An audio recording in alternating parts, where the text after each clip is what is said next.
पहले वाली क्लास किस किस ने कंप्लीट की है?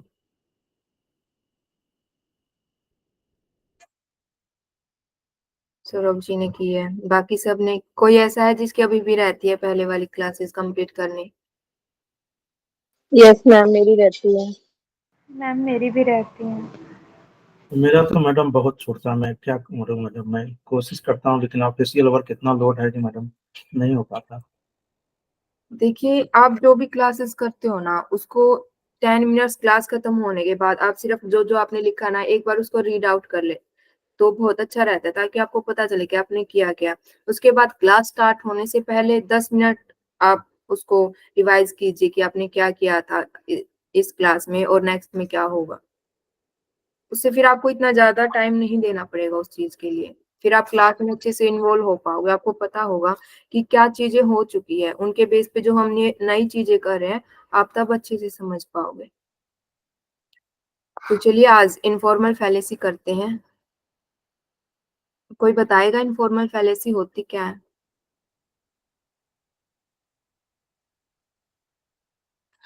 कल परसों वाली क्लास में हमने किया था फॉर्मल फैलेसी और informal fallacy.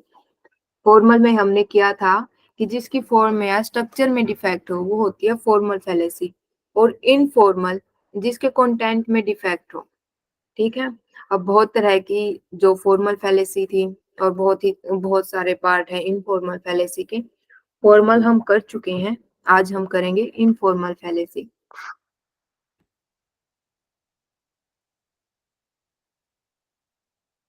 Fallacy of division,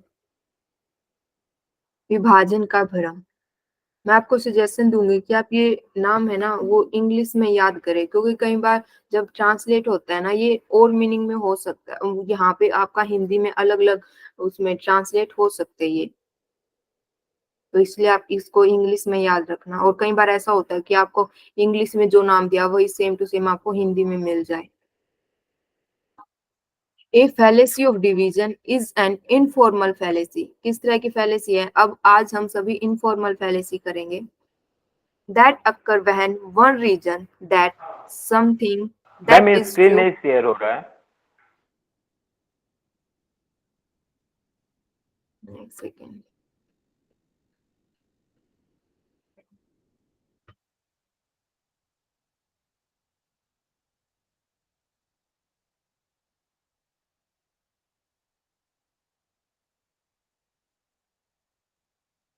अभी सो रहा है? जी मैम। ओके। तो आज हम क्या करने वाले, आज हम करने वाले हैं इनफॉर्मल फैलेसी। इनफॉर्मल फैलेसी का पहला टाइप, फैलेसी ऑफ डिवीजन। देखो, डिवीजन से पता चला कि कोई चीज डिवाइड होती है। ये फैलेसी कहाँ से कहाँ जाती है? ये फैलेसी जाती है whole to part.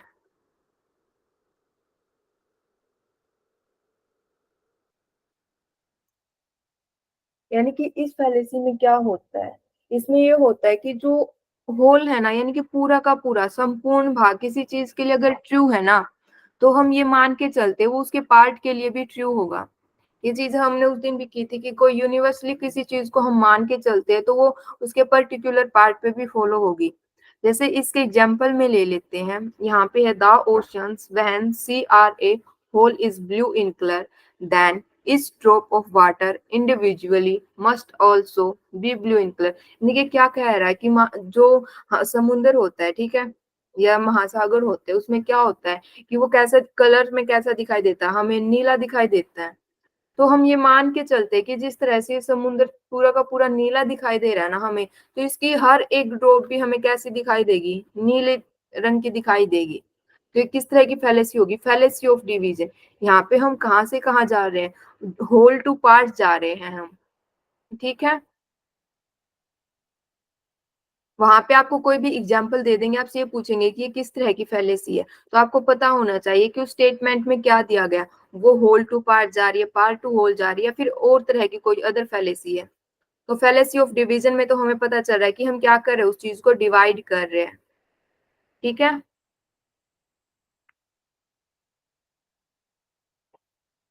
Fallacy of composition में क्या होता है? यहाँ पे किसी चीज को कंपोज कर रहे हैं, हम सभी पार्ट को मिला मिला के एक उसको क्या कर रहे हैं, उसका होल यानी कि उसको पूरी चीज पे लागू कर रहे हैं। यहाँ देखो वहां पे तो हम डिवाइड कर रहे थे, होल टू पार्ट जा रहे थे, यहाँ पे कैसे जाते हैं, पार्ट टू होल। यहाँ पे क्या होता है, जैसे हमने उसमें माना था कि किसी चीज को अगर हम संपूर्ण तरह से कुछ मानते हैं तो हम ये मान के चलते कि उसका एक पार्ट भी क्या होगा, उसी तरह का होगा। लेकिन यहाँ पे क्या करते हैं, हम सभी पार्ट्स को देखते हैं, देन उस पे हम कंक्लूजन निकालते हैं कि वो पूरा का पूरा किस तरह का होगा। जैसे इसमें लिया हुआ है कि जैसे कोई घर बनता है, वो ईंटों से बनता है, और मान लिया कि ईंट वजन में कैसी होती है, हल्की होती है, इसलिए हमने वो देखो एक एक ईंट जैसे ईंट से मिला होता है, हमने मान लिया कि ईंट हल्की होती है तो सभी ईंटें हल्की होगी। तो इसलिए हमने क्या निर्णय निकाल लिया, ये निर्णय निकाल लिया कि जो घर है ना वो भी कैसा होगा, वो भी हल्का होगा। ठीक है, ये हो गया फैलेसी ऑफ कंपोजिशन।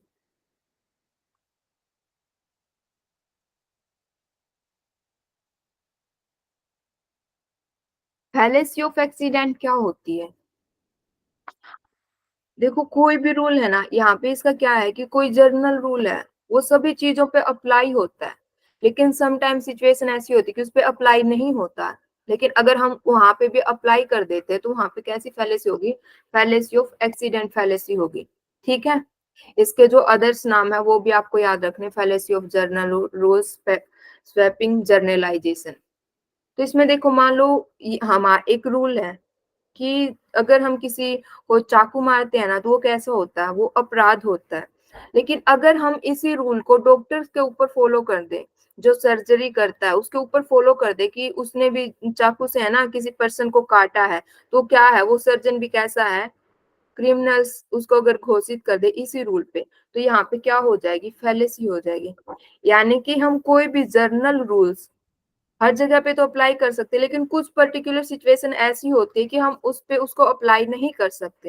लेकिन अगर हमने वहां पे वैसा ही कर दिया, उस रूल को वहां पे भी अप्लाई कर दिया, तो क्या हो गया वहां पे, फैलेसी ऑफ एक्सीडेंट। अब मान के चलते हैं कि हमें पता है कि हमें जो वो गाड़ी है ना वो आराम से चलानी चाहिए, सभी रूल्स को फॉलो करके ध्यान से चलानी चाहिए। लेकिन किसी का अगर एक्सीडेंट हो चुका है, किसी को हार्ट अटैक आया हुआ है, एम्बुलेंस जैसे उसको हॉस्पिटल लेके जाती है, तो क्या वो उतनी स्पीड से चलती है जितनी वहां पे लागू की गई है कि आपको इसी पर्टिकुलर उसमें रेस में चलना, इससे आगे जाते ही आपका चालान कट जाएगा। ऐसा नहीं होता ना, वो सबके लिए लागू है, लेकिन उस पर्टिकुलर सिचुएशन पे कि किसी पर्सन के लिए क्या है, उसके जीवन का सवाल है, तो हम क्या करते हैं, उस रूल को अप्लाई नहीं करते। और अगर हम वहां पे भी ये बोल देंगे नहीं ये रूल है तो ये एम्बुलेंस पे भी लागू होगा, उसको भी इतनी स्पीड में लेके जाना होगा, तो वहां पे क्या हो जाएगी, फैलेसी ऑफ एक्सीडेंट। और फैलेसी ऑफ कॉम्प्लेक्स क्वेश्चन क्या होता है, यहाँ पे इसके नाम से ही पता चल रहा है कि कोई क्वेश्चन होगा किस तरह का होगा, कॉम्प्लेक्स। कॉम्प्लेक्स कैसे, यानी कि ये होता है ना कि कोई क्वेश्चन ऐसा होता है कि ना तो उसका हम यस में आंसर कर सकते हैं या ना हम उसका नो में आंसर कर सकते हैं। मान लो ये है कि मैंने आपसे बोल दिया कि क्या आपने शराब पीनी छोड़ दी, इसका आप किस तरह से आंसर दोगे, आपको हाँ या ना में जवाब देना है। अगर आपने हाँ कहा, आपने कहा कि यस, तो मैं क्या मान के चलूंगी कि आप पहले कभी ड्रिंक करते थे। ठीक है, और अगर आपने बोल दिया नो, तो क्या क्या निकल के आ रहा है, इससे ये निकल के आ रहा है कि अब भी आप ड्रिंक करते हो। यानी कि इसका ना तो आप यस में आंसर दे सकते हो ना ये इसका नो में दे सकते हो, यानी कि उसने क्वेश्चन ही इस तरह से किया है कि आप उसका आंसर ही नहीं कर पाते। ठीक है, जैसे यहाँ पे लिखा हुआ है कि आपने अपनी पत्नी को पीटना बंद कर दिया है, अगर वो ये बोलेगा कि यस, तो वो मान के तो वो आदमी क्या, सामने वाला क्या मानेगा, पर्सन पूछने वाला, कि आप पहले कभी अपनी पत्नी को पीटते थे। और अगर उस आपने बोला नो, तो वो मान के चलेगा कि अब भी आप अपनी पत्नी को पीटते हैं। ये किस तरह का हो गया, कॉम्प्लेक्स क्वेश्चन।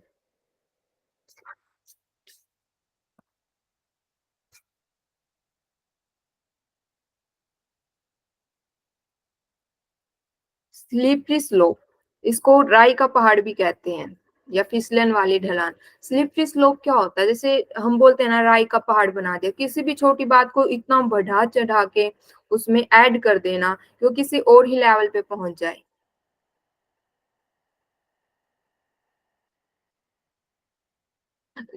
हम कोई भी छोटी सी चीज को इतना उसमें चीजें जोड़ते रहते कि वो मतलब इतनी बड़ी होनी नहीं चाहिए, लेकिन हम उसमें क्या कर देते हैं, अपने ही थॉट्स लगा देते हैं। जैसे अगर मैंने बोला कि मैं आज मेरा नेटवर्क नहीं चल रहा है तो मैं इसलिए आज आपकी क्लास नहीं ले पाऊंगी, तो आपने क्या बोला, मैम अगर आप क्लास नहीं लोगे तो सिलेबस कैसे कंप्लीट होगा, अगर आप सिलेबस कंप्लीट नहीं हुआ तो हम एग्जाम में कैसे क्वेश्चन कर पाएंगे, एग्जाम कैसे दे पाएंगे, अगर एग्जाम नहीं दे पाए या फिर अगर एग्जाम क्लियर नहीं हुआ तो हम कैसे पीएचडी में एडमिशन ले पाएंगे, पीएचडी में एडमिशन नहीं ले पाए तो फिर हम कैसे अदर्स जैसे जॉब्स वगैरह में फील कर पाएंगे। तो यानी कि वो कितनी छोटी सी बात थी कि हाँ आज नेटवर्क इश्यू है, तो इसका छोटा सा ये हो सकता था कि आज नहीं चल रहा तो मैं कल आपकी क्लास ले लूं, सिलेबस कल कवर करवा दूं, लेकिन हमने इस बात को कितना बढ़ा चढ़ा के बोल दिया। हम अपनी जैसे नॉर्मल लैंग्वेज में बोलते हैं कि बाल की खाल निकाल देना, ये हो गया स्लिपरी स्लोप।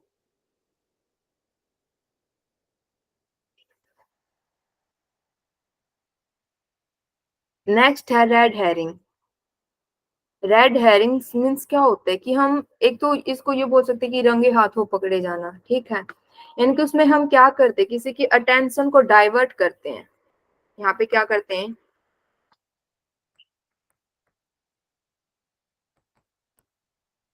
अटेंशन डाइवर्ट करते हैं। अटेंशन डाइवर्ट कैसे करते हैं,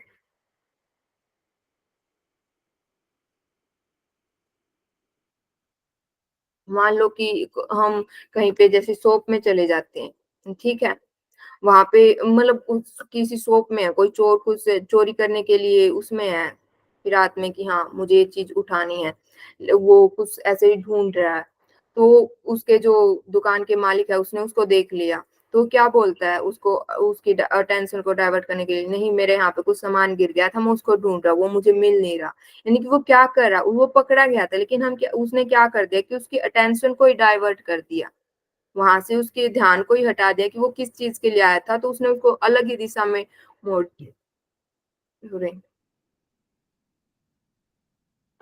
तो यहाँ पे क्या हुआ, वो कैसी होगी, रेड हेरिंग, ठीक है। मेरी आवाज आ रही है क्या, यस और नो? आ रही है। ओके।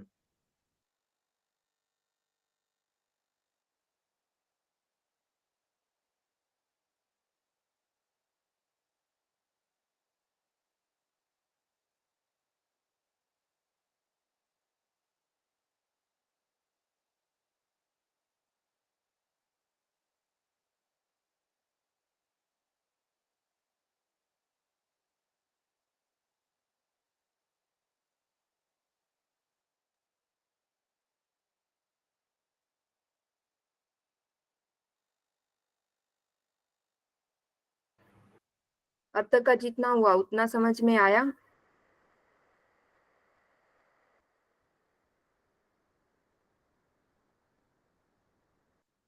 बाकी सबको?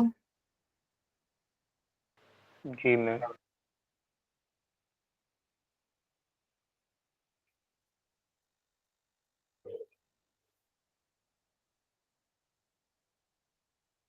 नेक है स्ट्रामैन।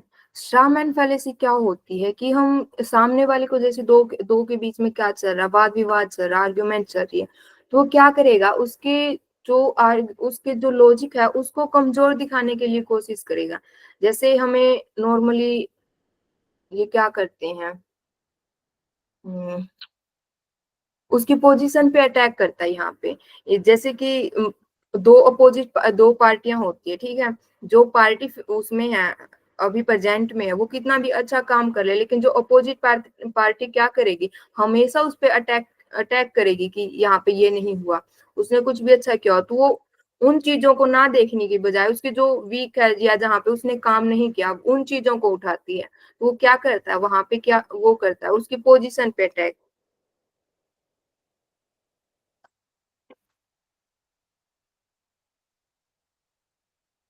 या फिर जैसे पेरेंट्स, यहाँ पे एग्जांपल दिया है कि एक माता पिता अपनी बेटी को किसी पार्टी में नहीं जाने देते, जैसे पेरेंट्स होते हैं उन वो किसी वजह से हमें कुछ काम नहीं करने देते, क्योंकि उन्हें कुछ चीजों का या तो अच्छे से पता होता है, तो या कुछ चीजों पे हम हमारे लिए क्या करते हैं, रोक टोक करते हैं। लेकिन हम उनके उस जो थॉट प्रोसेस को समझने की बजाय हम क्या रिस्पॉन्स करते हैं कि या तो आप हमसे नफरत करते हैं, या फिर वो चीज हमें वो नहीं करने देते कि मैं वहां पे जाऊं, चीजों को एंजॉय करूं। तो हम क्या करते कि हाँ, आप लोगों ने नहीं की, या फिर आपकी सोच इतने ही लेवल की है, इसलिए आप मुझे वहां पे या पार्टी वगैरह में या बाहर जाने की अनुमति नहीं देते। यानी कि हम क्या कर रहे हैं, उनके पॉइंट ऑफ व्यू को समझने की बजाय उन पे अपोजिट अटैक कर रहे हैं। यहाँ पे एक होता है एड होमिन, वो आगे आएगा, लेकिन मैं यहाँ पे भी आपको बता देती हूँ आपको, ताकि उसमें पता चले। एड होमेंस में क्या होता है, किसी के ऊपर हम पर्सनल अटैक करते हैं।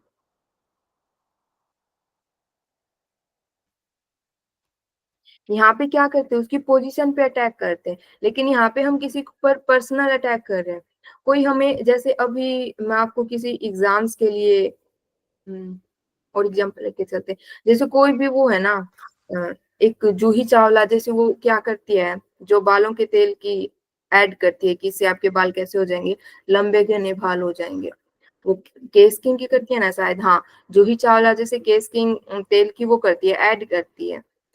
वो क्या कहती है कि हाँ, इससे आपके बाल लंबे हो जाएंगे, अच्छे बाल आएंगे। लेकिन हम उसको देखने की बजाय हम उस पे क्या करते हैं, पर्सनल अटैक करते हैं कि जो आपके हस्बैंड है ना, वो कैसे हैं, उनके बाल कम है या फिर वो गंजे है। तो हम क्या उस पर क्या क्या अटैक कर दिया कि अगर बाल इतने आते ही हैं तो उस पे लगाओ ना। यानी कि वहां पे वो क्या करे, जूही चावला क्या करे, सिर्फ अपना एक्ट कर रही है, उसका जो प्रोफेशन है सिर्फ उसको फॉलो कर रही है। लेकिन लोग क्या करते हैं, उस पर पर्सनली अटैक करते हैं। या फिर जैसे कोई फेयर लवली क्रीम की ऐड करता है, उसमें अगर वो लड़की सांवली है ना, तो वो जैसे ऐड करती है कि हाँ, उससे आपका रंग कैसा हो जाएगा, गोरा हो जाएगा। वो उसका एक्ट है, उसका प्रोफेशन है वो। लेकिन वहां पे पर्सनली अटैक किस तरह से किया जाता है कि आपका रंग ऐसा, अगर इससे फेयर लवली से अगर रंग ऐसा गोरा होता तो अब तक आपका तो बहुत अच्छा हो जाता। तो वहां पे क्या होगा, एड होमेंस। ठीक है।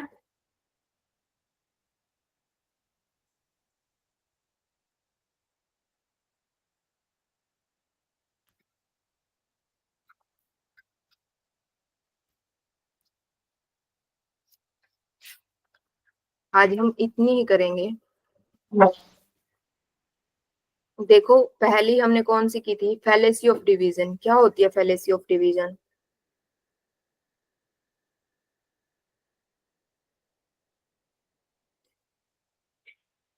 किसी चीज को हम क्या कर रहे हैं, उसके होल पार्ट से उसको डिवाइड कर रहे हैं पार्ट के अंदर। यानी कि वहां पे क्या कर रहे हैं हम, कोई नहीं वो है, किसी चीज के बारे में कोई हमने कंक्लूजन निकाला, तो उसके हर पार्ट के ऊपर हम उस कंक्लूजन को लेके चल रहे हैं। यहाँ पे हमने समुद्र का एग्जाम्पल लिया था कि उसका रंग ब्लू होता है। तो हम क्या करें, हम ये सोच के चलते हैं कि उसकी जो सभी बूंदे हैं ना, अगर हम उसको अलग अलग से ले तो वो भी ब्लू कलर की दिखाई देगी। वहां पे ये फैलेसी हो गई, फैलेसी ऑफ डिवीजन। सेकंड क्या थी, फैलेसी ऑफ कंपोजिशन। नाम से पता चला कि हम उन चीजों को क्या कर रहे हैं, कंपोज कर रहे हैं। यानी कि वहां पे छोटे छोटे पार्ट्स को मिला के उसका एक पूरा का पूरा होल में क्रिएट कर देते हैं उसको, यानी कि उस चीज को कंपोज कर देते हैं। अब कोई भी छोटी छोटी चीजों को लेके हमने क्या कर दिया, वो जो छोटी छोटी चीजों के क्या थे, उनके जो गुण थे, उसको उसके पूरे पार्ट पे हमने लागू कर दिया। यहाँ पे हाउस का एग्जाम्पल लिया था कि वो ईंटें है ना, वो हमने मान लिया था कि वो हल्के वजन हल्की होती है, तो घर तो ईंटों से ही बनता है। तो हमने जो घर है उसका भी क्या कर दिया, उसका भी गुण डिसाइड कर दिया कि वो भी किस तरह का होगा, वो भी वजन में कैसा होगा, हल्का होगा। ये वहां पे फैलेसी आ गई। देन हमने क्या, फैलेसी ऑफ एक्सीडेंट। इसमें क्या होता है कि एक जर्नल रूल होता है, ठीक है, वो क्या हो, वो सब पे अप्लाई होता है। लेकिन अगर कुछ सिचुएशन ऐसी होती है कि वहां पे हम उसको वो अप्लाई नहीं कर सकते, अगर हमने वहां पे भी उस चीज को अप्लाई कर दिया तो क्या होगा, वहां पे फैलेसी आ गई। यहाँ पे हमने वो सर्जन वाला, डॉक्टर वाला एग्जाम्पल लिया था, और साथ में हमने कौन सा एग्जाम्पल लिया था, ये एम्बुलेंस का। हम्म, ठीक है। फैलेसी ऑफ कॉम्प्लेक्स क्वेश्चन, इसके नाम से पता चल रहा है कि सामने वाला कुछ अजीब तरह का क्वेश्चन कर रहा है। यहाँ पे हमने एग्जाम्पल ये लिया था कि अगर वो अपनी पत्नी को पीटता है, या फिर शराब वाला लिया था कि अगर ना तो हम जिसका आंसर यस में दे सकते हैं, ना हम उसका आंसर नो में दे सकते हैं। स्लिपरी स्लोप, स्लिपरी स्लोप यानी कि हम राय का पहाड़ बना देते हैं, किसी छोटी बात में इतनी चीजें ऐड करते जाते हैं, उसको इतना लंबा खींच देते हैं।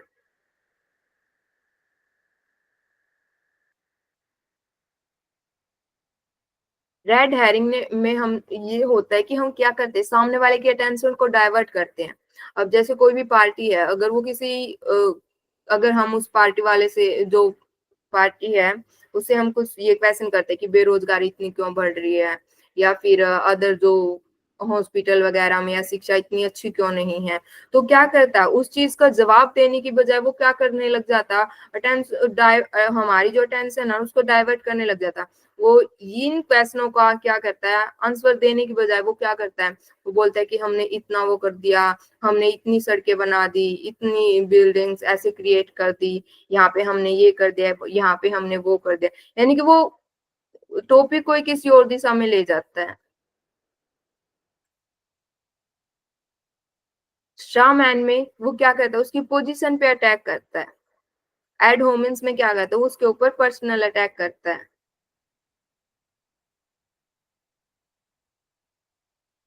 ठीक है,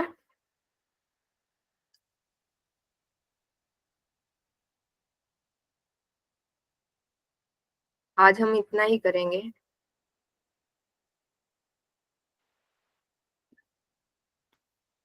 मैडम आप लोग जो अभी आपने 7 तक बताया, तो ये इंफॉर्मेशनल पॉलिसी है कि जो आज अपने हमने सभी जो किया है, आज सभी इनफॉर्मल फैलेसी की है, और कुछ रहती है वो कल करेंगे।